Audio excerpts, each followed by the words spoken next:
2020, God exposed America with a bunch of viral particles, a plague. God flicked and we buckled. Our political leaders shut down their states in fear. Our pastors abdicated the church as non-essential, and we have been scattered by petty, tyrannical resolutions and edicts into our homes or hiding our shame with masks. Businesses have been shut down by arbitrary non-essential labels. Strip clubs, pot shops, and abortion facilities remained open, while churches were threatened, regulated, and fined. First Amendment rights were trampled on as we Christians were arrested by despotic, unprincipled local governments. Citizens were harassed by unelected health districts, and communities were threatened in their houses by cops. This sounds like a third world country, a bad dream, but it is not. It is the new America. This America is ruled by fear. This America is ruled by opportunistic politicians who don't give a damn about you. This America breeds a compliant citizenry that cares more about their strip clubs and DoorDash deliveries, that cares more about their safety and their comforts than the truth that Jesus is King of Kings and that our freedoms are protected by the Constitution. This America is worse than King George III's America. It's time to take a stand, but to stand requires courage, and courage requires repentance. What we need is reformation and revival in our churches, in our families, in our communities, in our businesses, and in our government. Every square inch needs the blood of Jesus. We need to seize this moment where all our sins, fears, and failures have been exposed by God through this plague and gather to sing psalms, to feast, and to get strengthened, to be encouraged, and equipped to lead America back to Jesus, who is King of Kings and Lord of Lords. Governor after governor instituted some sort of shutdown, ignoring your constitutional rights. There was one governor, one state, that did not buckle and join the crowd of governors driven by fear. Governor Christine Noem has stood strong through this pandemic. And so we are bringing our first annual Fight, Laugh, Feast rally to Rapid City, South Dakota, April 29th through May 1st. Join us in the land of the free and the home of the brave as we learn to love God, sing psalms, and defy tyrants.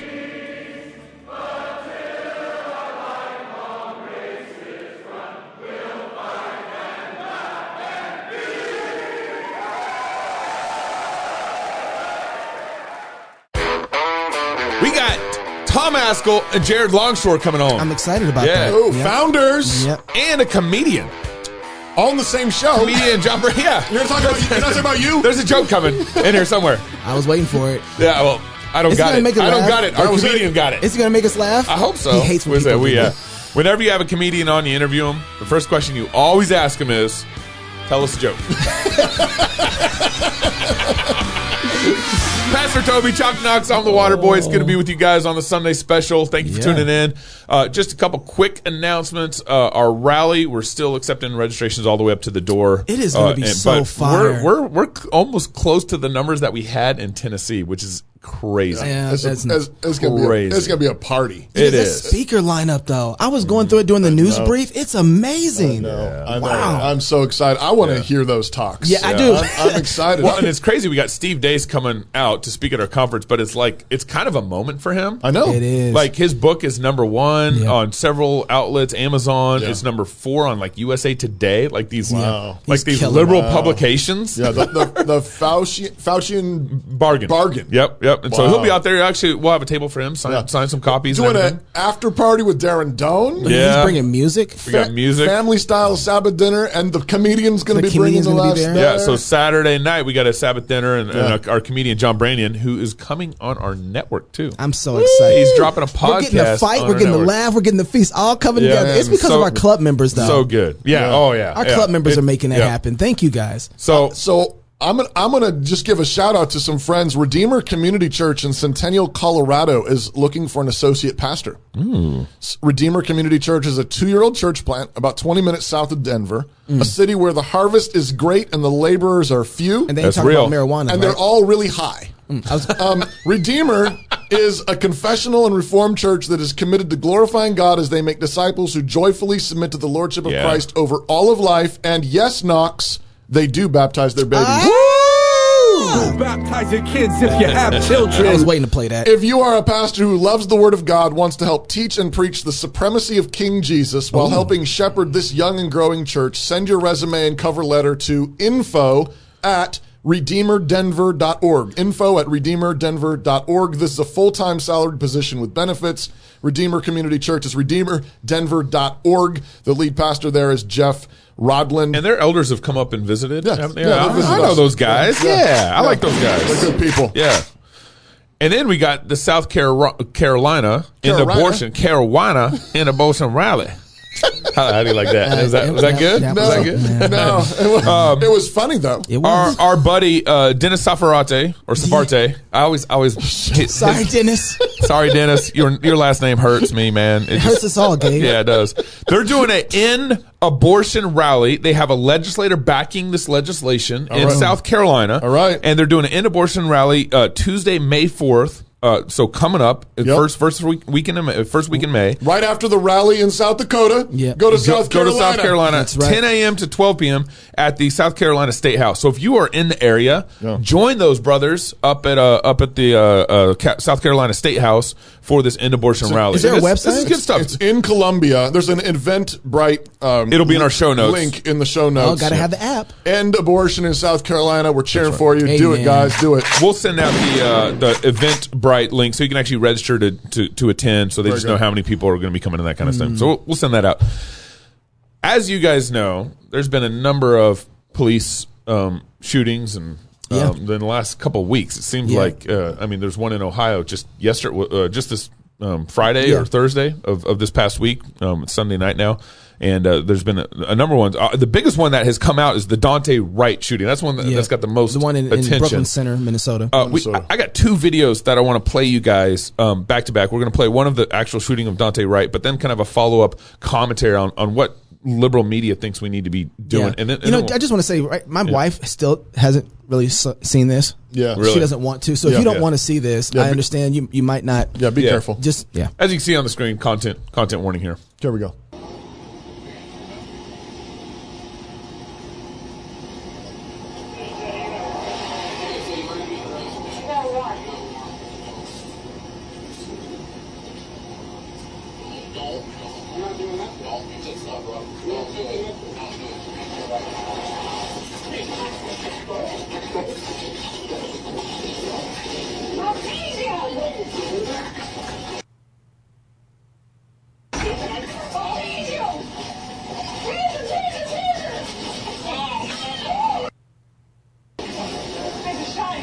Oh, wow. Yes!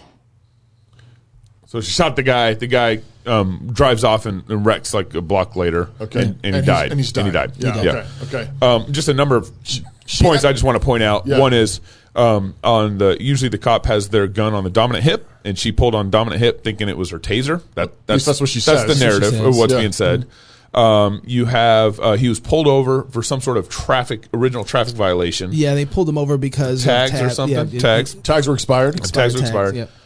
And then obviously the kid resisted arrest and tried to flee the scene. Did you say something when we were talking about this about her changing hands or something like that? So if you watch the video, you see she has a piece of paper in her right hand. Yeah. Then the kid starts to kind of break free, and then she takes the piece of paper from her right hand to her left hand, which means that to me it's like kind of more consciously like she's getting ready to draw her gun, right? Not her taser. Her taser is going to be on the weak side.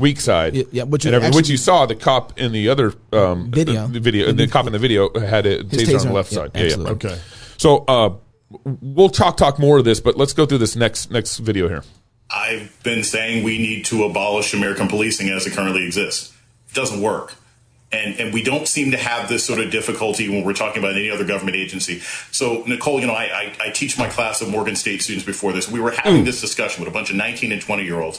And I pointed out to them, I said, what's the graduation rate for high school kids in Baltimore? And the Baltimore graduation rate is only about 80%. People are always screaming, oh my gosh, Baltimore public schools are terrible. They need to be taken over by the state. They need to be taken over by the government. Only 80% of these kids graduate. You know the average homicides that are actually solved by police departments? Only about 35%. You know the number of rapes and sexual assaults that are solved by police departments? Less than 60%. You know the percentage likelihood of being shot unarmed as a black person is like 5 times as likely than a white person? Policing doesn't work the way we're doing it right now.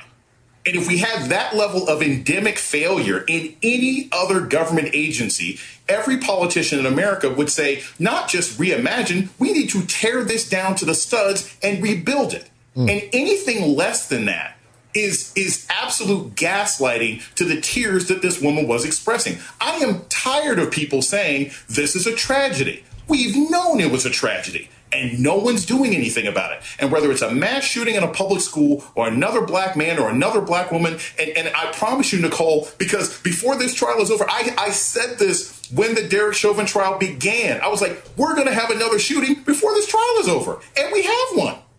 If the trial goes another 2 weeks, we'll have another shooting. So we need to start thinking of a different way to approach policing. And if we don't have that conversation, then no one cares about crying tears and no one cares about blood in the streets, because anything else is just window dressing. So is he arguing to abolish public schools also? Is that what if he's going to keep arguing this way, hey, let's abolish the police force because they're, homicides at 35% rate and all this stuff. Right, and graduation rate's only 80% in Baltimore public schools. Yeah, and he brought that up. So are you also for abolishing public schools? Well, and your university that you're working at. But what I'm afraid that he's actually getting ready to propose is a nationalization of it all. Ooh, yeah. Of some sort. I don't know. I mean, like a lot of these people are saying. That's what I was meaning when he says we. What do he mean we? Right, right. Who's the we? Minnesota. The thing is no. Someone's always got guns. Yeah. Someone's always got guns. So like a bunch of these people want to reimagine policing, and what they put at the local level is like souped up social workers. Yeah, right. They're like, community action whatevers, and it's some kind of like social programs. Right. But then what happens is you still have violent crime. You still have violent offenders. Right. And so you still have to have somebody you call in with guns. Well, who do you do? Who does that if Minneapolis abolished their police force? Right. Who does that if Portland abolished? The federal police. The federal police do. And so basically you end up with de facto some kind of... But they're doing it right now anyway. Basically... The National Guard gets called in. My sister can't go get diapers because the National Guard's there. Where? Right now. In Brooklyn Center. Really? Oh, really? That's right. The National Guard is there. Yeah. But they're down there because you have such a poor policing going on. That's exactly right. But that's because they've been sat on. Do you think so? The question I keep asking, looking at this, do you think that we have a policing problem in America? Yeah, there's problems. Right.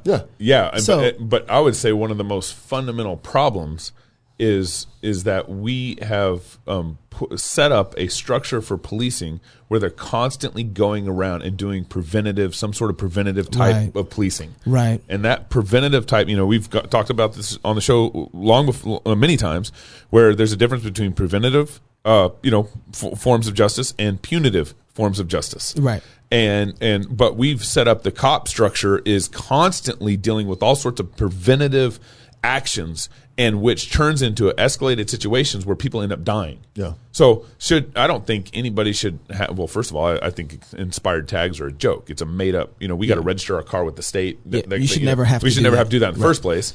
And then his tags are expired, and then they pull him over, and then the situation escalates, and then they shoot him. Right. All in the name of because they were doing preventative justice. And the argument is, hey, we stopped this bad guy because we found him with his taillight broken. And so with Daunte Wright, he actually had a case that was in court where he allegedly, and I say that allegedly, robbed a girl at gunpoint for $800 some, and then he missed the court date concerning that. Well, the reason that he missed the court date, it was an online court date, was because it was sent to the wrong address. And so they actually have it that it was sent to the wrong address. And then the warrant was issued to arrest him because he didn't come to the court date because it was sent to the wrong address. Right. So there's a whole lot of things. I just want to say that with the situation with him robbing the girl, we don't know yet if he's guilty or not. He's still innocent of that crime. Exactly. Until proven guilty. Regardless of what happened here, he should have never been pulled over. He should have, and the part of it inside of the arrest was that he had an illegal weapon.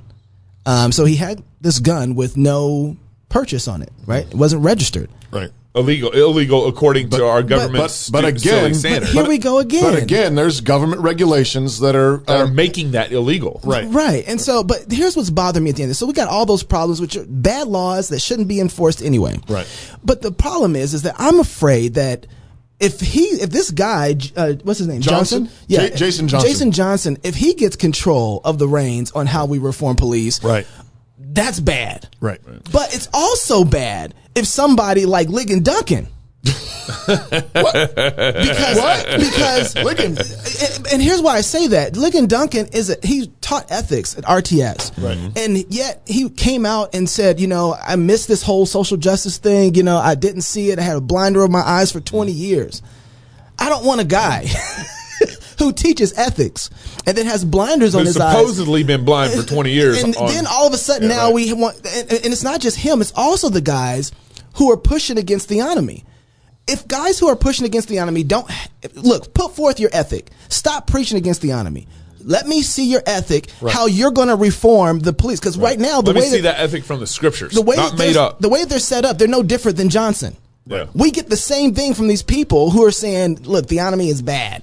We get the same ethic, though, of police reform from these people as we do from Johnson. Right. And that same ethic is arbitrary. They're social justice woke, just with a cloak. There's no difference to them. Bars. Yeah, you know what I mean? Bars. So I don't want to hear about you preaching this. I don't care. Yeah. Show me your ethic. Right. Yeah, show me your biblical ethic. We're in a position where, so I don't trust any of these woke whatever. Absolutely. They have a different form of theonomy. And That's right. And the thing is when he's running all those numbers and we need to fix the police force, part of me just goes back and says, guys, it's not the police force. Right. It's sin. Right. Come on, it's you are in rebellion to the living God, right? Right. You've been disobeying God. No wonder we have all these problems. But you can't mention that. You can't bring that up in the public square. I'm going to do it anyways. Yeah, you can't say. But you can't bring the solution to these guys and say, "Hey, guess what? We're all sinners." You need Christ. Exactly. You need. But here's the thing. What they want is when you shove Christ away, when you shove God away and His Word away, then there's always something that takes the place of that. It's inescapable. It's inescapable. You always have another God. Yeah. That's why I've said theonomy is inescapable. Right. These people are theonomists. They just have false gods. That's right.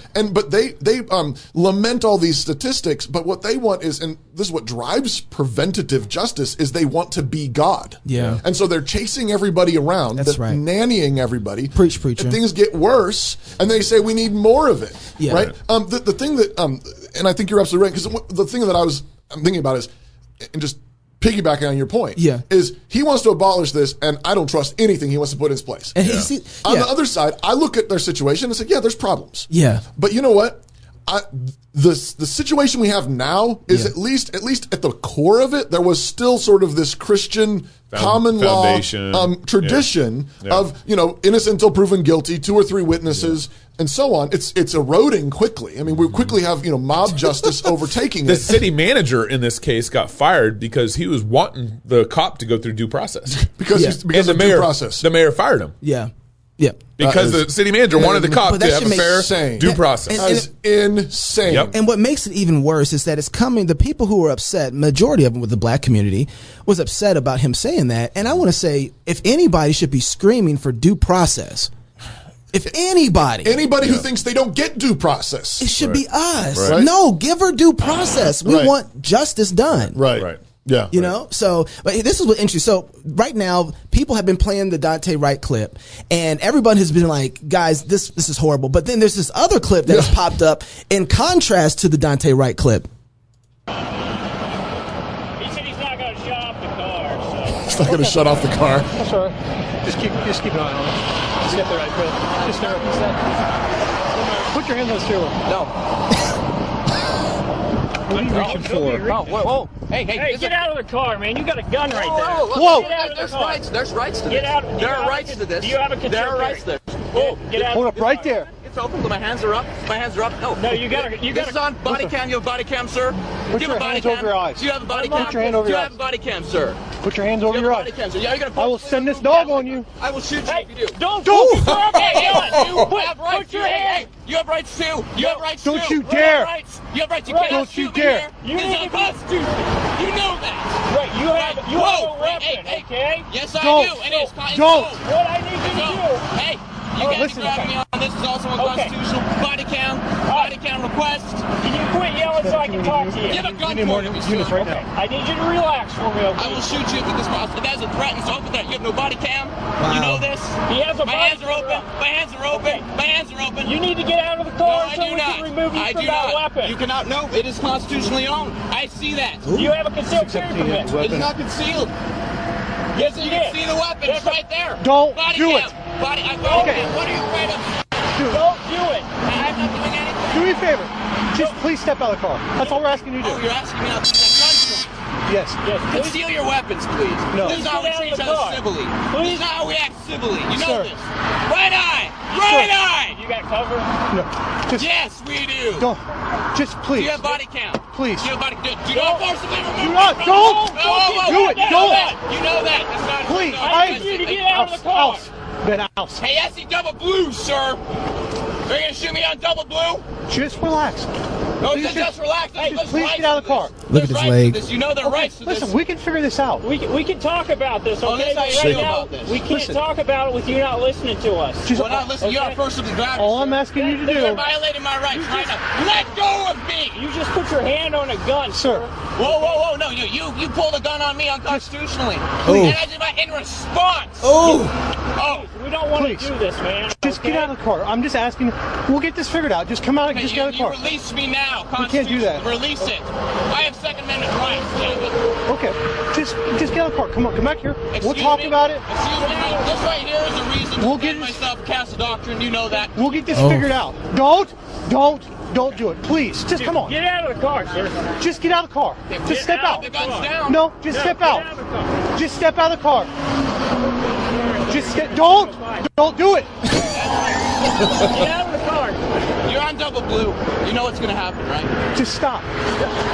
You need to get out of the car. That's No, a I lawful don't. order. You're going to go to What, jail. a gunpoint? Oh, take me to jail then. Go ahead. Just come Now on. you're obstructing. I can't. No, you're obstructing. You're pointing a gun at me, sir. Right now, my life's in threat. Okay. Well, we have. I don't even see body cam on this, sir. I'm just going to drive away. I'm not going to bother anybody. Hands on the seat. Don't do this. Don't do it. Don't. Wow. Wow. That is intense. Oh my goodness.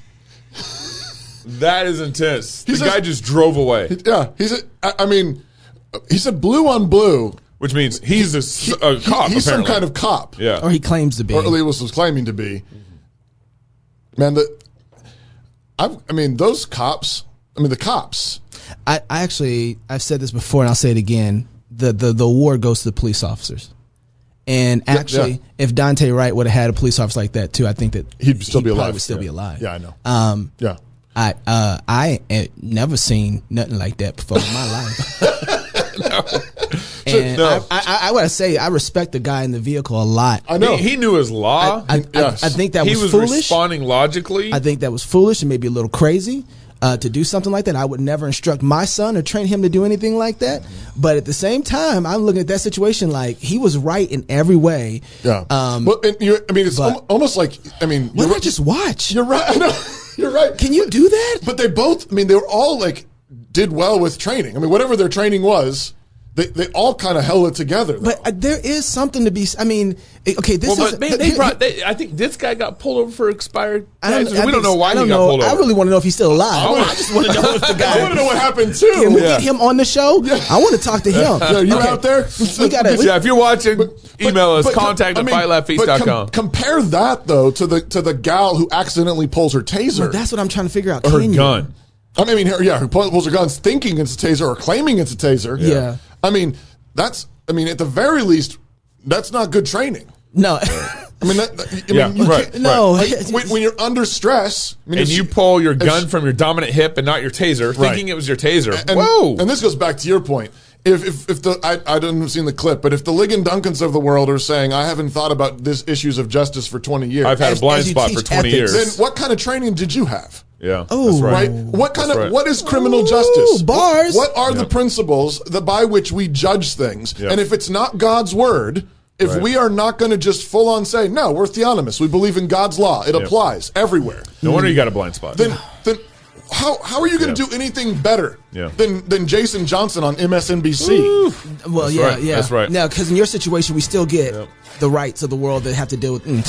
I don't know what to do with that clip, guys. I don't think in no way in the world I get away with that. I know that's the comeback. I know. I know. Right. I don't, and I wish. Which is why we need God's law.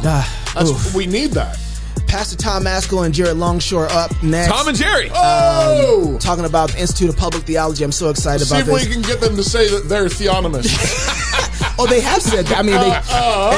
Behind the scenes? Well, we'll talk about that more. Without clearing their throats. More cross-politic coming up next. No caveats. When a medical need arises, hundreds of thousands of Christians across the nation care for one another by sharing financially for those medical needs. Samaritan members pray and reflect God's love and care by providing for one another. While times continue to change, God's love doesn't. He cares for us as we are called to care for one another.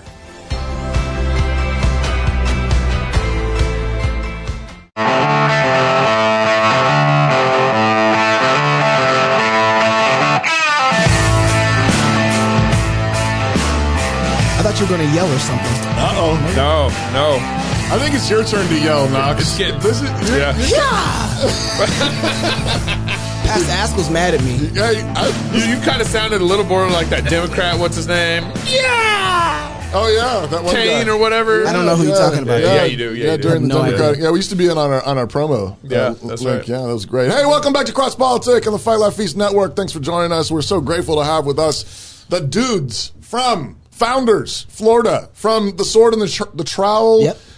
Jared Longshore, Tom Askell. Tom has served as pastor of Grace Baptist Church since 1986. He went to Texas A&M University. Hee-haw. You have something to say about that? Yep, I got a couple Aggie jokes. I do have that. It's whoop, Gabe. It's whoop. MDiv and PhD degrees from Southwestern Baptist Theological Seminary in Fort Worth, Texas. He served as an adjunct professor of theology for various colleges and seminaries, including RTS, the Covenant Baptist Theological Seminary, African Christian University, and several others. He's also served as visiting professor at Nicole Institute for Baptist Studies at Reformed Theological Seminary in Orlando. He serves as the president of Founders Ministries, has edited the Founders Journal, a quarterly theological publication of Founders Ministries. He's been a regular contributor to Table Talk from Ligonier Ministries. He's the author of several books, including Dear Timothy, Letters on Pastoral Ministry, Recovering the Gospel and Reformation of Churches. He's also the author of From the Protestant Reformation to the Southern Baptist Convention, Traditional Theology and the SBC, and Strong and Courageous. He regularly preaches. You really had to stretch to make that argument, though. I'm just kidding. Stop it. He and Donna have 6 kids, along with 3 sons-in-law, daughter-in-law. They have 14 grandkids. Yes, they do. Tom, thanks for coming back on Cross Politic. Glad to be with you. Thanks for having me.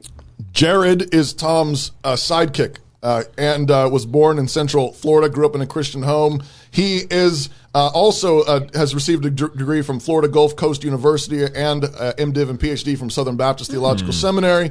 He served multiple churches in Florida and currently serves as the associate pastor at Grace Baptist Church there with Pastor Askell. In addition to his pastoral role, he's spoken at multiple conferences on the topic of manhood and womanhood, multiple courses at the Founders Study Center, including his current course on Christian maturity and Christian leadership. He's authored and edited and contributed to multiple books, including By What Standard? Yeah, he did. Wisdom for Kings and Queens, and Strong and Courageous. He serves as a board member and vice president of Founders Ministries. And he and his wife, Heather, have 7 kids. Glory. Dr. Longshore, thanks for joining us again. Happy to be with you guys. Now, when we got on this call, I noticed that Pastor Askell was super sober. Yeah. And I thought that maybe he had been spending 16, maybe 20 hours before the Lord in prayer just a few minutes ago. I think that was after he saw your tweet. But I think, Pastor Askell, you got some smoke for me? You seem a little, upset at me right now. I'm not upset. It was a smooth Knox move to do the bait and switch. So I get this real sweet text saying, hey, will you be willing to come on and Cross Politic and talk about the new Institute of Public Theology, which launched yesterday? And I thought, well, that's nice. We'll do that. And then somebody starts sending me all these tweets of you saying, man, we're going to have Tom and Jared, and they're going to be talking about theonomy and police, riots, and also this little institute they got going. I thought, okay. Wait, I'm sorry. Is the institute not called the Institute of Public Theonomy? You misread that last word there. Oh, I'm so sorry. It's funny. You need to get your L's in your N's. But, it's funny because I remember I'm just a little perturbed because I noticed that last time you guys had a conference, which was a wonderful conference in January. It was really good. You guys did a joint podcast with Virgil and Daryl talk about government and the state. And y'all were talking about theonomy. And I was like, wow, I don't think anybody up there is a theonomist, but they're just having a whole lot of fun. And I wasn't invited to the party. So hey, you didn't steal any. I got you. Oh, okay. So I just thought we didn't steal any ballots at that conference, though. No, I still have my voting ballot, so I'm ready for when y'all going to go to the conference. I'm ready. Whenever y'all still got his voting ballot. No, I'm there for it. So I just thought we figured out how to talk about it. I mean, you're talking about theology. Why don't you go ahead and open up while we're talking about this? What is the purpose of the Institute of Public Theology? Well, this is an institute that has been born out of a lot of conviction and a lot of blood, sweat, and tears and thought. Actually, over the last 25 years, I was recounting it to someone just recently, and the genesis of what we have just launched, you can trace back to about a year ago with things that the Lord set in motion. But there's a prehistory to it that goes back 25 years ago when I read a little 2-inch column in the Wall Street Journal that said that MIT was putting all their courses online for free. And back then what that meant was they were just going to type up the lectures of their professors and make them available. So from that, Founders has tried to have a place online to be training folks. We've done the Founders Online Study Center for the last 20 years. But over the last year, it became increasingly evident that there is a great need to train pastors and serious-minded Christians in public theology. That is, to demonstrate, to help Christians remember and learn, if they didn't know, that Christ is Lord over all earthly powers, and that his lordship doesn't stop where the government begins. It doesn't stop where public discourse begins, but Christ is Lord everywhere, and that as his ambassadors, we must be willing to stand for Christ anywhere and everywhere in the world that he has created.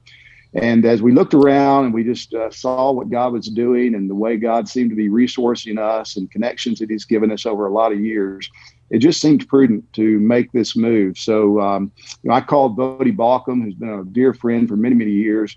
He was in Zambia at the time. I usually text him before I call him, see if he's available. And I just picked up the phone and called him, said, hey, here's what we want to do. Would you be willing to be a founding faculty member? And I mean, he didn't say, let me think about it, let me pray about it. He shouted, yes, absolutely. Wow. And, Jared and I had already talked about it. We were in. And so I called Tom Nettles the next day, and Tom said, yeah, I like this idea, and I can do this. And so the four of us are the founding faculty of this institution. And our desire really is to teach every course from a vantage point that demonstrates that Christ is above all earthly powers. So that's it. We want to resource people, primarily pastors and those who are going to be pastors, but all serious Christians. I just had a conversation with a brother. I'm at a conference right now. And he said, man, I graduated from high school a long time ago, spent a lifetime in the military. So I've just come to understand the doctrines of grace late in life. And he said, I really am interested in this institute. Would you accept a guy like me? I said, man, we're building it for guys like you. This is what we want. We want serious-minded people willing to read, to write, to do hard work, to think critically, and to sit under men who not only have their theology straight, not only have strong conviction, but they have blood mixed with their convictions. Yeah. And that's the kind of guys that we have teaching. Pastor Tom, there's a lot of seminaries out there. I mean, obviously you graduated from Southwestern Baptist Theological Seminary. Are they dropping the ball? I mean, are you guys? Is this kind of a way of kind of shoring up the ranks where other seminaries are dropping the ball? Well, we see something that needs to be done that we don't see being done. And so I'm not going to try to throw stones at any institution. Any institution that does anything good, I praise God for. Old Testament reference. We have a pretty clear vision of what the Lord has laid before us, and we're willing to do it. And we're not caring about credentials. We're not caring about accreditation. We're caring about trying to do the very best job we can to train those who are willing to learn to think biblically about the lordship of Christ over every area of life. What is it that you're seeing in the public that we need to be able to use theology for? What are those things publicly that you don't see? Gabe just talking about Southwestern, whatever that is over there. What are you guys seeing that's not being hit publicly that we don't have a theology for? Just about everything, Knox. I mean, that's the problem, is that we have... Yeah, did you live through 2020? Yeah. No. Bars. Yeah, use that little Hammond B board you got over there, Knox. Baptists do that? Yeah. Not only... Oh, yeah, we do that. Not only be what happened in 2020, but then the failure in the response from the Christian community, particularly Christian leaders. And I think it's a mixture of things. The first is just having the courage and the backbone to say what needs to be said. Yeah. To actually be like the prophets of old who spoke the truth and had to deal with people that objected to them and that called them dividers of the brethren. Our Lord and Savior Jesus Christ himself, who suffered because of his righteousness and because of his devotion to God's purposes. So there's a lack of courage that has to be stirred up, that's going to be right baked into the bread and butter of this institute that we have launched. But then competency, understanding that really Christ is King of Kings. And he's not just king of the church, but he's king of all. When he rose from the dead, he said, all authority in heaven and on earth has been given to me. And that really means that here on earth, Jesus Christ has authority. So thinking biblically and thinking according to God's law about all of life. So it will deal with civil realities. It will deal with issues of legal matters that come up. It's going to deal with, of course, the woke ideology that we see pressing itself into our educational institutions, the way people think about vocation, the way people think about aesthetics, all of these things we want to address. So there'll be courses on political theology. We'll have courses like that, emphasizing logic and rhetoric in places where we've seen that diminished in kind of a traditional seminary education. So I think it's just really everywhere, the Word of God being pressed into all of the corners. Can each of you maybe take a turn and give me like one practical area in current events, public policy, government stuff, when you say God's Word needs to be applied here, and here's how it would apply? Can I push one area? Can I give you one? I want to ask about policing right now. That's a huge thing. As you take God's word and apply it to the situation we see right now with the shootings that's happened in Minnesota, the Chauvin, the whole thing, it seems like policing is about to get a reform. And if we gave you guys the reins to say, how do you reform policing according to God's word, what's the ethic that you would lay out in policing? I mean, I would start with the role of government and the fact that God ordains government. And so there are obligations that every human civil magistrate has to answer before God. They have to fulfill responsibilities before God, not to serve the way that Old Testament kings and judges did in that old covenant era, but to serve in righteousness according to the dictates that God has prescribed for those who are going to be in leading in that sphere that he has ordained in civil authority. You know, policing in our day in America has become militarized, and I think that's a horrible thing. I mean, we've seen over the last 20 years the celebration of police departments with their SWAT teams and their fortresses that they now have access to with militarized vehicles and weapons. And I think that's a step in the wrong direction. And I think we're seeing some of the fruit of that. So a policing force of a civil government should not be the same thing as a military strike force. Where do you get that biblically? Where do you get that biblically? Because you said, not like old kings and testaments from the old covenant, but I'm trying to figure out where do you get that biblically, as they shouldn't have a standing army. That against their own citizens is what I'm saying. Yeah, I think a nation needs to definitely have an army and needs to protect its borders and protect its interests. And, I'm just trying to find out the ethic. Like, how do you do that where we don't have a stand? Where in the Bible do we get that? There's no stand that we shouldn't have a standing army. Well, I don't think I said that we shouldn't have a standing army. I said we shouldn't militarize a police force against our own citizens. That there needs to be enforcement of law. Yeah, absolutely. Within our own borders. Yeah, so I'm trying to make a distinction between the militarization of the police and the military. I'm all for the military and having a strong military, and I think there's just some common sense and some general wisdom of how the world works in its fallen state, that whenever we are prepared and able to defend our borders and the interests of the civil government or of a national or nation state, which I again think is a biblical category, that's appropriate to use military force there in a way that is different from what would be appropriate in using it in its own citizens to enforce the laws within the nation. Hey, Doc, am I getting at it? I think a little bit. I think it's better maybe if I could ask a better question. Do you think that, like we were just talking in the first segment, that police officers should be pulling over people for expired tags? Well, I mean, we could have that discussion. I think our police force has been given duties way beyond their capacity to handle well and wisely.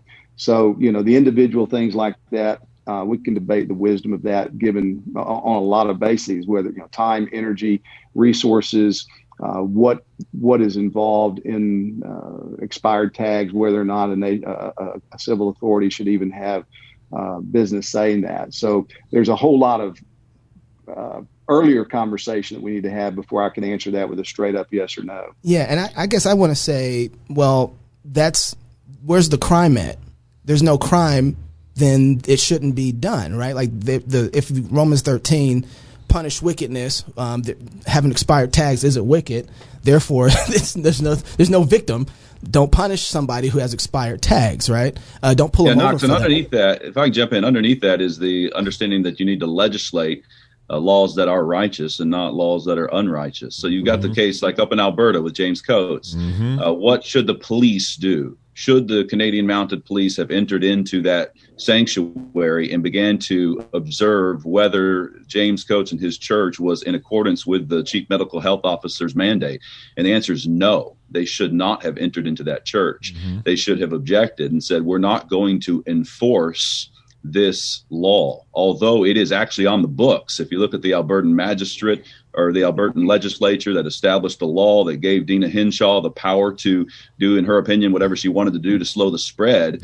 And you would say, well, actually, in our documents, this is right. And I think what police officers are dealing with is, what do I do in a situation where the legislature has established a law that is actually on our books, and my job is to enforce the law? Is there any higher standard? Is there any ultimate authority? And if you look at both of the 1689 Confession, the Westminster Confession, speaks about obeying laws that are lawful, which immediately you have to say lawful according to what standard? Right. That there is the eternal moral law of God, and that shakes all the way down to your policing, because your police officers have to object even to commands that would come to them from their superiors if those commands are contrary to the ultimate standard. And that's certainly the case in Alberta. Those men should have said, we're not going to go in and observe, regardless if it's on the books. And we know that's going to take courage, because it's going to have implications for our families. Yeah. But there actually is an ultimate standard, not just what is on the books of this particular society.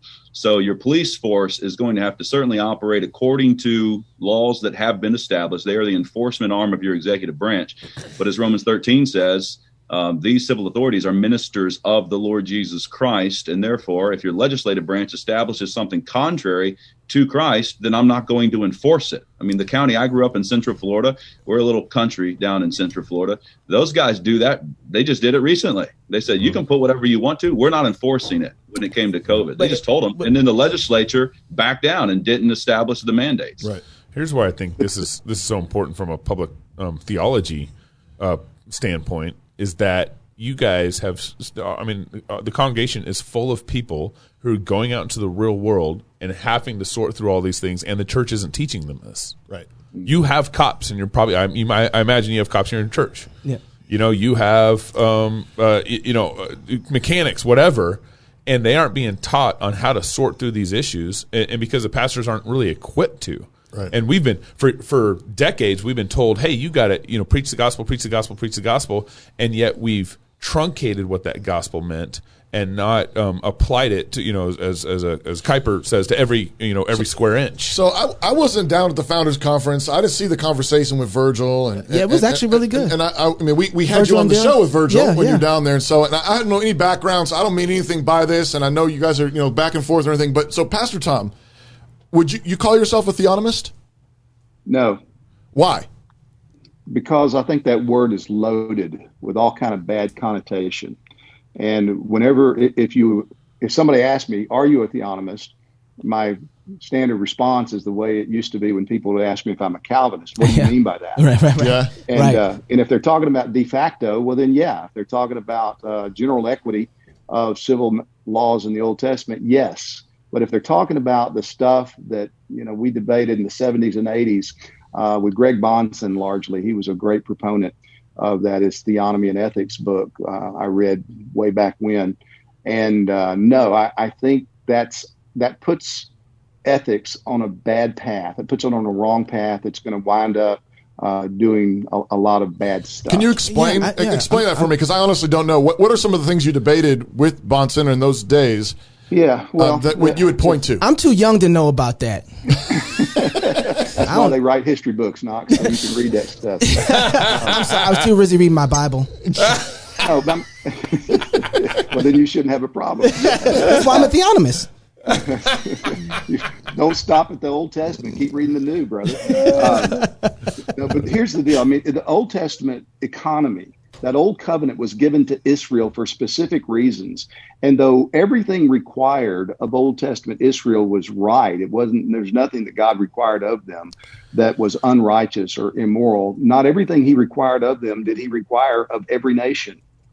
And so there's a distinction there. And if you're not careful in how you understand the division of Old Testament law, and, at least from the Middle Ages, it's been handed down. And I think it's a helpful distinction to make between ceremonial, civil, and moral. If you don't have some kind of distinction along those lines, then you're going to be fouled up. You're either going to fall into the pathway of those that went the route of Bonson's type of theonomy, or you're going to go the route of dispensationalism because you're going to chop it up so much. And I think that I don't know what Bonson's theonomy was. Yeah, I read by what standard and thought it was wonderful. But I accept the distinction between ceremonial, judicial, moral. I think that's a helpful distinction.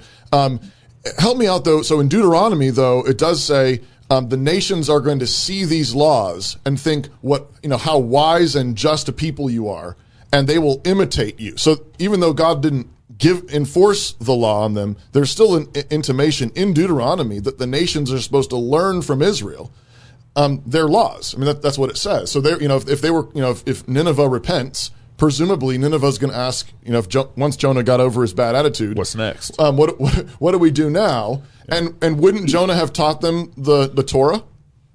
Well, I don't know that they would have been taught to. Well, they would have been taught to become Jews. I mean, they would have been taught to proselytize and come in to the Jewish nation faith, as did happen with proselytes in the Old Testament. But when you get to the New Testament, here's my point. You don't have anywhere that I know of in the New Testament any of the apostles arguing that Rome ought to keep all of the civil case laws that were given to Israel. We don't see that. Now, does that mean Rome and Roman officials were free just to be unrighteous? Not at all. And this is where natural law comes in. And I think we have to really press that hard. And I believe that's what's behind the general equity point in our confessions that talk about the civil law is finished. It's abolished, except in those areas where general equity in them can be seen and applied. And so we do that, but that can be applied in different ways. So, can you give an example? Can you give an example of sort of like here's a judicial law and here's the general equity? What does that look like? Yes. Well, I mean, just laws against homosexuality, for example. Right. And there was death penalty for that in the Old Testament. I don't think that requires nation states today to put people to death who practice homosexuality. But I think it is right. It's appropriate for nation states to say this is what promotes right and good living in our borders, and we're going to outlaw this. We're going to not let it be something that you just ought to be free to go about and certainly to parade about. So, Doc, just would you consider then homosexuality a crime or just a sin? It is a crime against nature. With no penalty?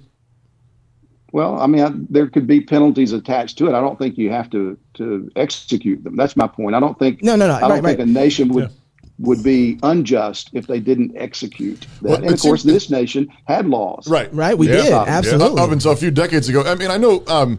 My understanding has always been that, so in some of the later kings, I think it was Josiah, maybe Hezekiah as well, some of the righteous kings, it says that they exiled the Sodomites in the land. There had been, it had become pretty rampant in all the idolatry. They were exiled.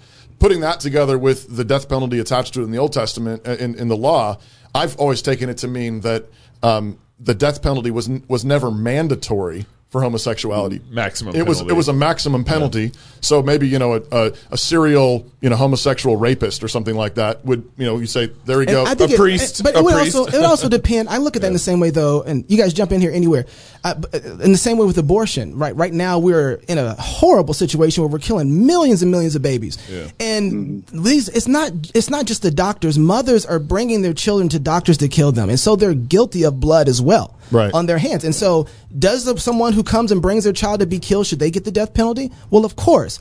We're not at that place yet, and there's a progression to righteousness and sanctification that we do need to bring forth the law, set it up, and it doesn't happen just overnight, so it's not like tomorrow we start killing everybody. Right. No, but there is a point, like you were talking about, there's an exile, right? But then the law is set in place at that point, and then we work our way towards more righteous society. Yeah. Is that, would you think that same way too, Doc? Yeah, I mean, abortion is murder. Yeah. And we have laws on the books against murder. And all of those who are complicit in that, there are different levels of responsibility. Right. But yeah, we can't let the argument be shifted away. And I think that's what's happened largely just by virtue of it being so commonplace. That seems so very theonomical to me in the same way, because that's the same way we're doing it. Every time that I look at a law, I want to work through, well, what are the case laws that operate because if we're going to talk about justice and righteousness, we don't know what just punishment is if we're not using God's standard in order to say, we don't kill people who are thieves, right? Well, based on what standard? Well, God says not to kill a thief unless he comes in your house at night.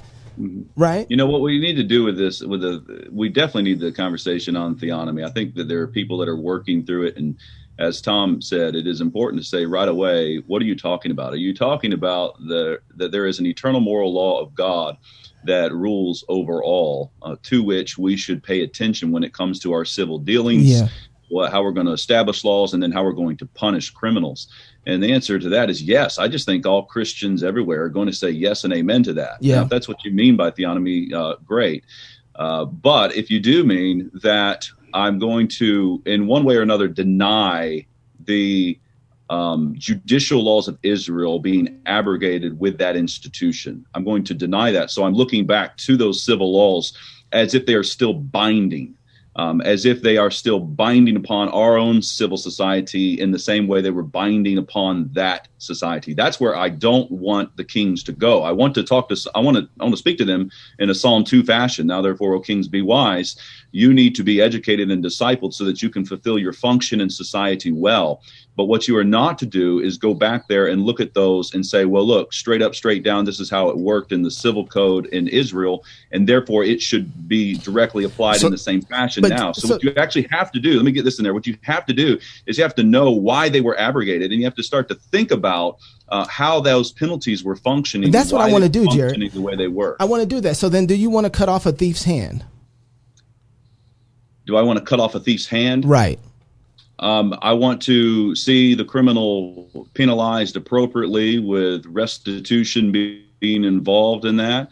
Right. And I want to acknowledge that the criminal is not executed in the Old Testament, and therefore there's wisdom there about how the judges should be thinking about. How much restitution should that criminal pay back?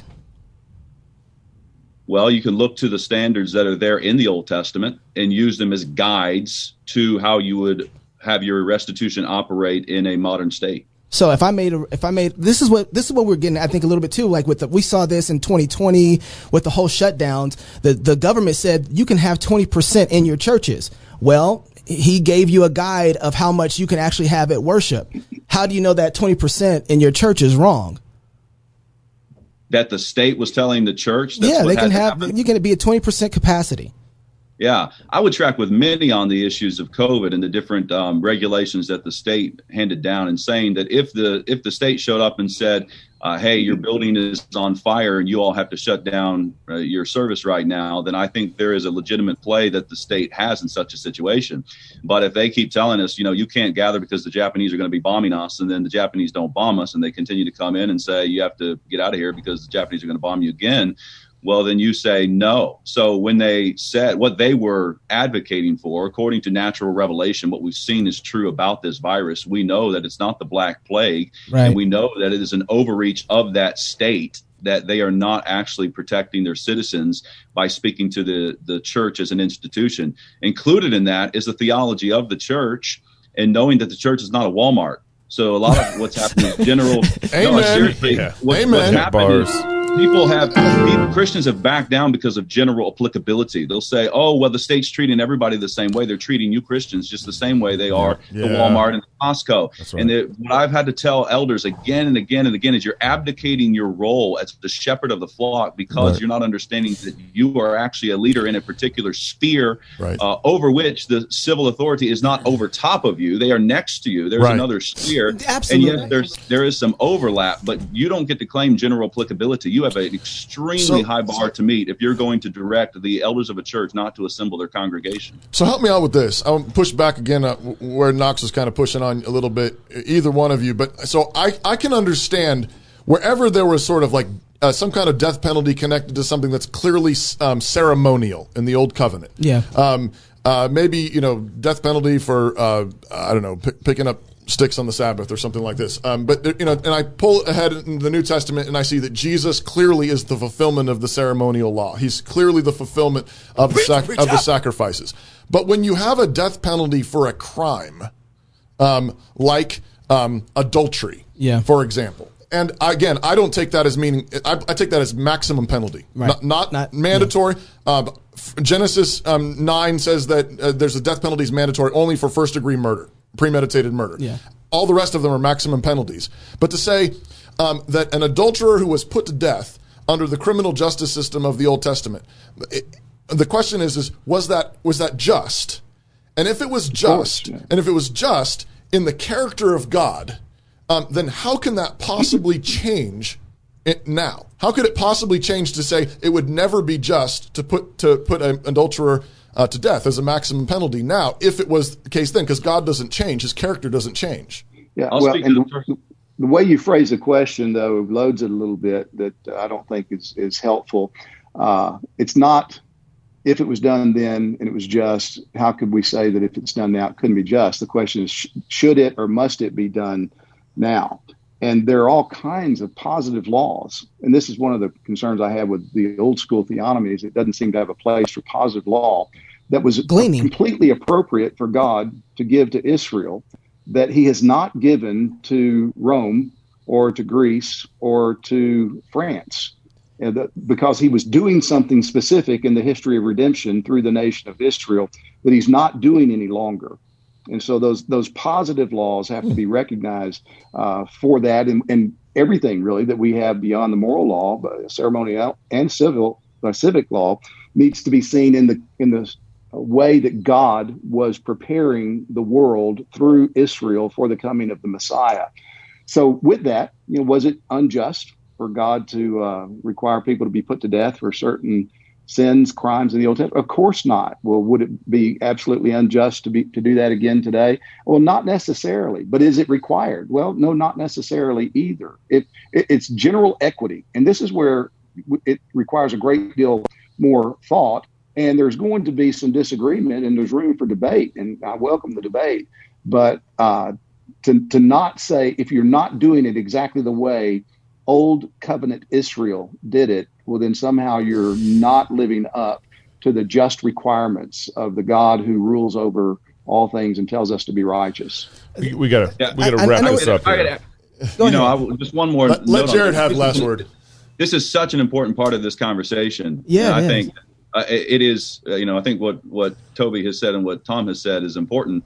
That yes, it was just for it to be done then, and if it were to be done now, I am convinced that I would not say that it's unjust to do that because of the character of God, and because when we say general equity, we're talking about the eternal moral law of God. Right. But Toby, to what you were saying, you mentioned ceremonial and civil. I think what's really important in this conversation is to know that both the ceremonial and the civil, according to both of our confessions, has been abrogated.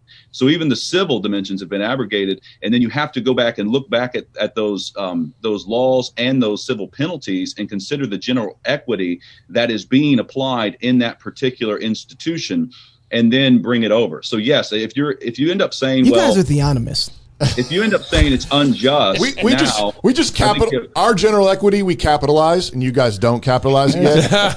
you know, can I just say that? I know I want one last question. Okay? No. We need to wrap it up. End, but here I want to say this. But I get the last question. Quickly, go. But after Knox, go. No, I'm wrapping up. Go. Well, my question is a good wrap-up question. Listen, I want to say. All right, if you guys don't go, I'm going to ask here's another the question. Deal. Pastor Tom, Pastor Jared, I got to say this. I love you guys so dearly because I am so excited about what you guys are doing with the Institute of Public Theology. Yeah, love it. Right now, we are going to have reformation in our civic realm, regardless if we like it or not. And if you haven't seen from the social justice movement, it's coming. And what scares me is most of the people that are out there, and this is a praise to you guys, most of the people who are out there who are fighting against the social justice movement don't have a biblical ethic. I will say 95% of them don't. And watching you guys work through this and work your way through this to apply God's standard to the civil magistrate, to the home, and to the state, and separate those spheres has been a massive encouragement because I think Baptists are in the position right now to be really in control of how our civil government looks over the next 100 years. Right now, where you guys are at and what you're doing, Baptist pastors, the Southern Baptist Convention is going to have such a massive impact on American law that not to have what you guys are doing as Institute of Public Theology is going to be drastically a disaster if we don't have people thinking like this. So where can people go to sign up and join this? Is it a seminary, the Institute? What do people do? instituteofpublictheology.org, or they can go to founders.org, and there are links there. But as of yesterday, we're accepting applications. It's a serious application process, and we want folks who are churchmen. That is, they have to be grounded in a church where they're known and they know folks there. They have to be willing to read significantly. They have to be willing to write. We don't care if you've been to junior high school or you got a PhD.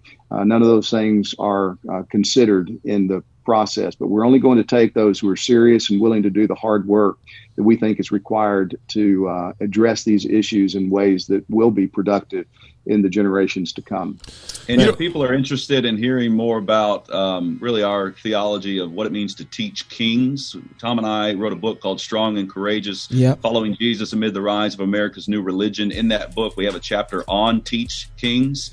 And in that book, we have a chapter on how to be a citizen king. So you'll get a lot of more information about how we're thinking about the law and its application to society. You don't really got to answer this question, but we were talking about the Old Testament, and I just want to know, where's a good Bible verse on, children were in the Old Covenant and were allowed in the Old Covenant, but where in the New Testament are children no longer allowed in the covenant? Hey, if you're married, go. If you're not married, get married. If you're married, have children. If you have children, disciple them, raise them up in the nurture and admonition of the Lord. And then baptize them. Yes, exactly. Jesus said it the other way around. Baptize them. We baptize disciples, actually. If you're a disciple, we baptize you. Hey, thank you guys so much. Hey, I wouldn't want to be flanked by anybody else, man. Hey, thanks for putting up with us, Tom, Jared. Love you guys. God bless. Love you guys. Thank you. Hi, I'm Robert Borton, CEO of Classical Conversations. Our most precious commodity is time. No one has ever lied on their deathbed wishing they had spent more time making money. They all wish they had spent more time creating a legacy. Our modern education system steals that legacy, steals that time from our children. That's why I'm passionate about homeschooling. That's why at Classical Conversations we want to give you more time to create that legacy, follow your passions, and glorify God. Visit classicalconversations.com for more information.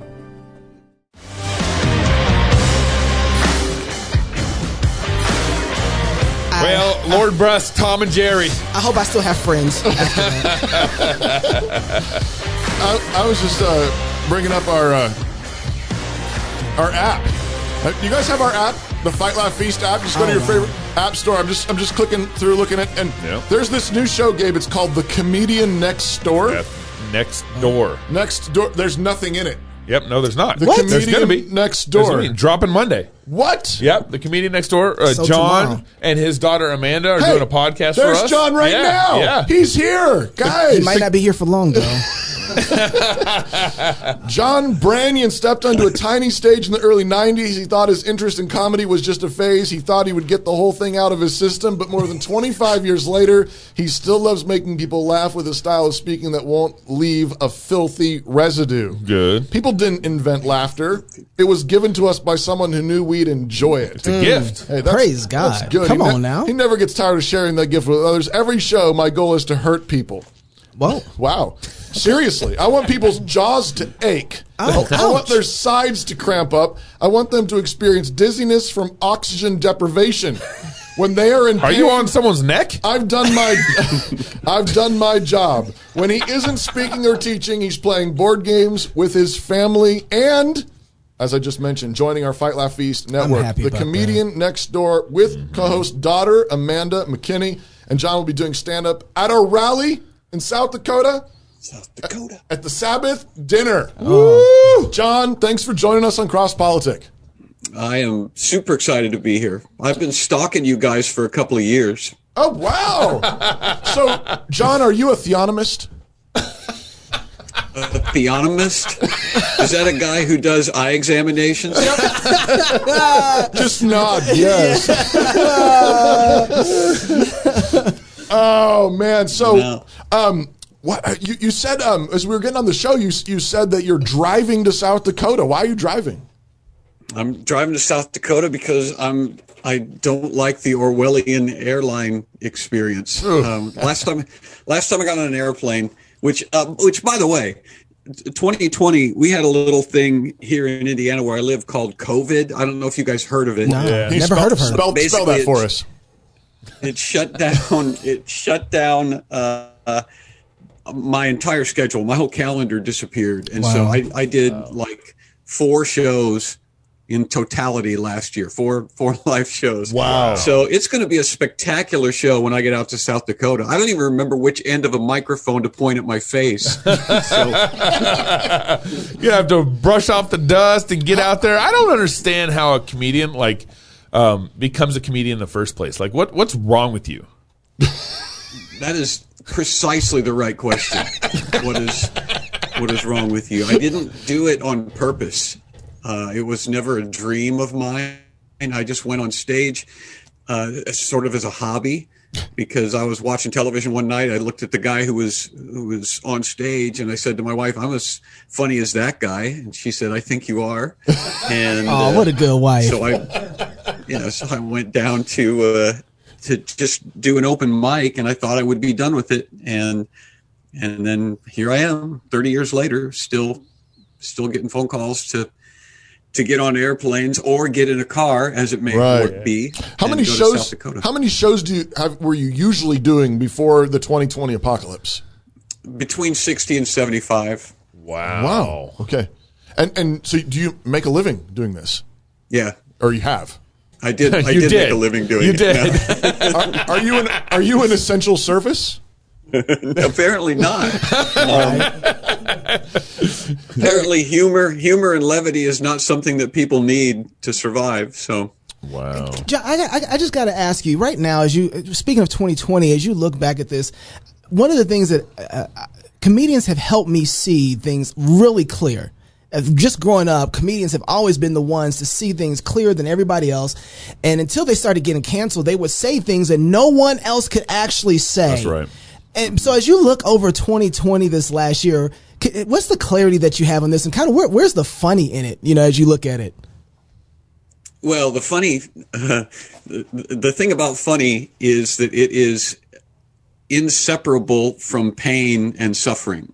And I think that's by design. In order for something to be funny, something first has to hurt. And so knowing that's the reason that God gave us a sense of humor. And it's the reason God created comedy, is because he knew that there were going to be a number of things that were terrible about living, and that we were going to have some way of coping with them, dealing with them. And so that's why we have a sense of humor. So John, but was there a sense of humor before the fall? Before there was pain and suffering? Was there? I can't imagine that there was. I don't even know if there were belly buttons before the. But there was gonna be. There was gonna be. I mean, I appreciate the point. There's got to. I mean, there's going to be humor in heaven, and all the tears are going to be wiped away. But we're still going to laugh in heaven, right? Mm-hmm. But the juxtaposition and what we laugh about is going to be. It's going to be the same thing, because just because something is uncomfortable, just because something is painful, doesn't mean that it is something that you can't survive, or something that you need to be ashamed of, or something that you need to be somber about. And so I wrote a whole book about this. It's funny that you guys would bring that up. Yeah, bring it. A book about that. There it is. Life is hardy, hard. And I like that. It's a good title. You know, the whole premise of the book is that bad things are going to happen, and you are either going to cry about them, or you're going to laugh about them. And it is far better to laugh about them, better for you and better for everybody around you. And so I teach the principles of how comedy works in the book, so that people can better adjust to the tribulation that's going to come our way. You know, and I guess I would add to that. I want to finish on 2020. Okay. Like, what's the clarity you have for us from 2020 as a comedian? The clarity what I think is funny about 2020 is that in 2020 we acted as a world, basically the entire planet. Acted as if we had never heard of germs and microbes before. Yeah. Like COVID came out. And I have said this before on stage. I would ask people, you guys remember 2019? Remember that year? I mean, this was a long time ago, but 2019, back when if we felt a cough coming on, we would just turn to our neighbor and say, open your mouth, and we would just cough right in their face, because we had no idea. We just had no idea that germs were spread by sneezes and coughs. Wow. And but if you take the perspective that we basically forgot about 150 years of scientific discovery in 2020 and acted like we had no idea how we were going to survive a virus. Oof. There's I think there's humor in that. Just a little bit. So, John, you're not only are you a comedian, but you're a Christian comedian. So even non-Christian comedians right now are getting canceled. Right, yeah. You know? And now, John, you're kind of in this context of like, you're white, and you're Christian. Wait, he's white? And you're a comedian. I don't see color. I mean, I think you didn't get booked last year because of cancel culture, not because of COVID. Well, there's humor in that too. If you watch the culture as you guys do, Hank Azaria, the guy who voiced Apu for the Simpsons, just recently came out and apologized for voicing that character. Cultural appropriation, voicing cultural appropriation, something like that. Did he say, I'm sorry? I'm very sorry. Right. And so my stance on that is that if people are going to come out and they're going to apologize, that Dr. Seuss Foundation has apologized for his books because they're inappropriate. People are lining up to apologize for all of their various racisms and misogyny and oppressive things. I think that we as Christians should let them do that. I don't think we should get in their way. If somebody says they're a racist, we should believe them, right? That's what we've learned. And so if Hank Azaria is telling me that what he did was inappropriate and racist, then he should apologize. And I say we stay out of their way and let them cancel each other. And when the smoke clears, we can laugh at them. I knew when John agreed to come on our network. I mean, he agreed to it. Yeah, that's pretty crazy. That's pretty crazy. He must have a good sense of humor. I knew he's a comedian with some sort of. Things have gone really, really bad. I was like, this comedian's got some balls. Oh yeah. Well, it was I've never actually been able to say that in front of a church crowd before. And it occurred to me as I was getting ready to come on here this afternoon that I think I'm the first guest that you have had who doesn't have a criminal record, aren't I? What? I mean, I'm the first convict. I don't know. We'd have to. I have to ask Pastor Tom Askell what his background is. Did you see John Cleese's tweet this week? Not wishing to be left behind by Hank Azaria, I would like to apologize on behalf of Monty Python for all the many sketches we did making fun of white English people. Right. He's kidding. He's kidding. So I'm wondering, do you think the way this is going, that comedy's going to die? Is there a way out of this? It's already dead for those people who don't understand how it works. It's already dead for people who don't have, who are far from God. The further you get from God, the harder it is to laugh. Ooh. because humor and laughter belongs to God. And Amen. So you can't walk away from God and take comedy with you. Mm-hmm. It stays with God, and it belongs to his children. And so the people who have been the most aggressive towards me over the years have been people. A lot of them have been in the church. I mean, some of my most vicious critics are identify as members of the church, and that's always puzzled me, because a person who understands their place, who understands what Christ did, he basically takes all of that away. All of the bad stuff gets taken away. I'm not responsible for my sin anymore. That's gone. And now that I'm not underneath the weight of my sin, almost everything is funny to me now. I just can't take any of the stuff that people get worked up about seriously, because it's all a joke. How do you? Are we going to say? I didn't want to jump in. I was going to ask. Elaborate some. Why is it? I get it in principle, the idea that if that humor belongs to God, and I appreciate that. And the further you get away from God, He doesn't let you take the humor with you. Practically, how does that work? Why is it that you have to know God? I mean, you just mentioned the atonement and forgiveness. Obviously, that's the burden is lifted. You can see the lighter side of life and so on. But why do you have to have God in order to have humor? Well, I believe, and this will get you into trouble when you talk on atheist blogs. I believe that without God, it's not even possible to think. Yeah, I don't think that rationality goes with somebody when they walk away from God either. Yes, and you can listen when you listen to the way people who identify as atheists or humanists or non-religious, which is a hilarious term too. People who identify as not believing in God. They say the craziest things. We're starting to see that now. They're coming out of the woodwork. They're not even in hiding anymore. No, they are very public, declaring that children should be able to declare their genders at ages before they're potty trained. That there's no difference between men and women.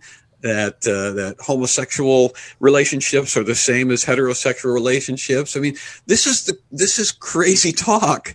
From people who, if you point out the absurdity of what they're saying, and is their response to kind of laugh and say, oh yeah, you're right, I guess I went a little too far, or is their response to double down on it and try to cancel you and shriek and holler? Right.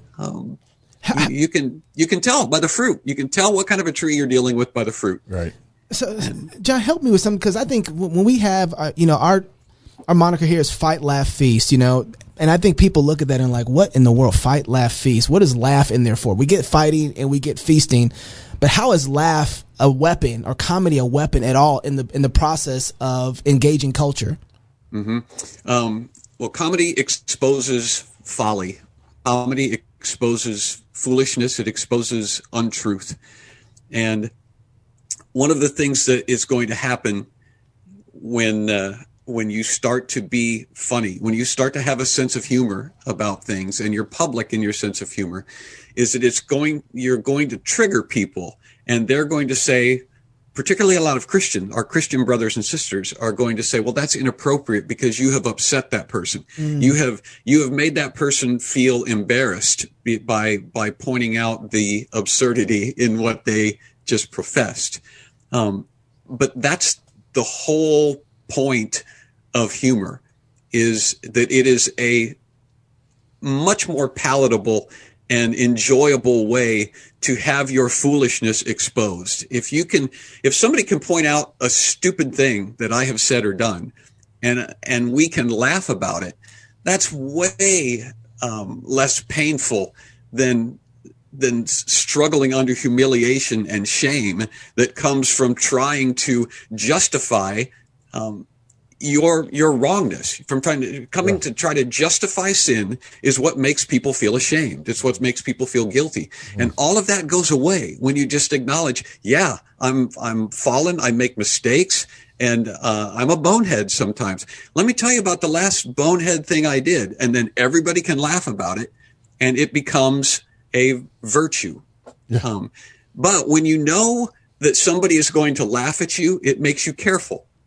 And that's a good thing. The fear of embarrassment is absolutely a good thing, because it makes us thoughtful rather than just flying off the handle or going off half cocked. We stop and go, wait a second. I'm about to open my mouth in front of somebody with a razor sharp sense of humor. And if I say anything that is mockable, I'm going to get mocked for it. So proceed with caution. That's really good. I've always thought the humor, and I think this is what you're getting at, it assumes actually a really solid world. It assumes truth. Like relativism is the great enemy of humor. Right. Because if things hold still and they're solid, then it's those weird contrasts. It's something being in the wrong place or upside down.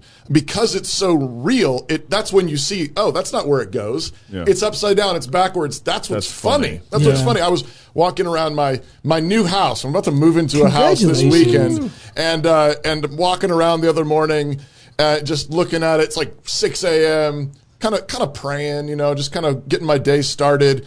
And all of a sudden, I just sort of look down, and I'm up in my kid's bedroom, this brand new bedroom. We put carpet down and stuff, and I see something out of the corner of my eye, and I go flip a light on, and there's this big pile of dog poop.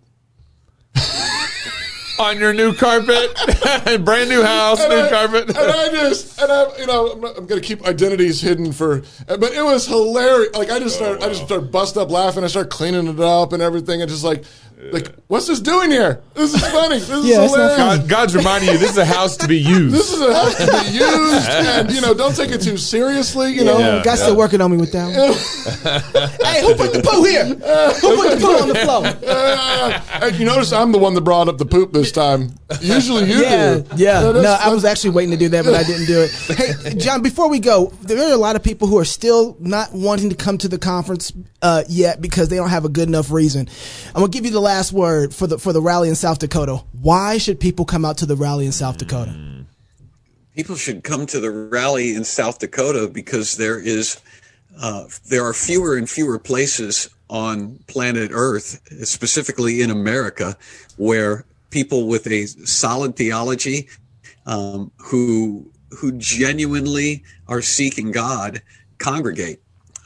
There is a vast majority of the people who are trying to decide whether or not they should come to South Dakota are going to go on Sunday to a church that is chock full of bad theology and feminism and liberalism, and they don't even know it. And so they need to set aside the time to come and bond in real Christian fellowship with fellow believers. Wow, thank you. Comedian Next Door drops next week on our app. It does. Next week, their first episode on our app Monday. Monday. Hey, by the way, Amanda is hilarious. Oh, that's your daughter's they do their great. podcast together. She is great. You guys are going to love their show. John, thank you for joining us, brother. Appreciate you. Can't wait to see you in South Dakota, man. Yeah. If you're single, get married. If you're married, have kids. And if you have kids, go baptize them. Until next week, love God with all your heart, soul, mind, and strength. Love your neighbor as yourself. Go fight, laugh, and feast. This is Cross Politics. We did not design a cookie-cutter curriculum meant to chop students into appropriately shaped submissives or snowflakes for the secular zeitgeist. We designed our curriculum the way we did because we want our graduates to be equipped to stand courageously against that destructive zeitgeist, and to honor their maker and how they, body, mind, and soul, battle to save their communities and the entire Western world from our current diseased insanity. New St. Andrews College is not in the business of rubber stamping graduates for this particular job market or that particular career. We aren't happy unless our graduates are equipped to tackle any constructive cultural task anywhere, from courtrooms to hospitals to job sites to movie sets to the highest risk job and the most important setting of all, the raising and training of the next generation of immortal souls around dining room tables and in pews. The world may have gone mad, but it's not the first time. It has been saved before and by particular people, many of whom shared a very particular type of education.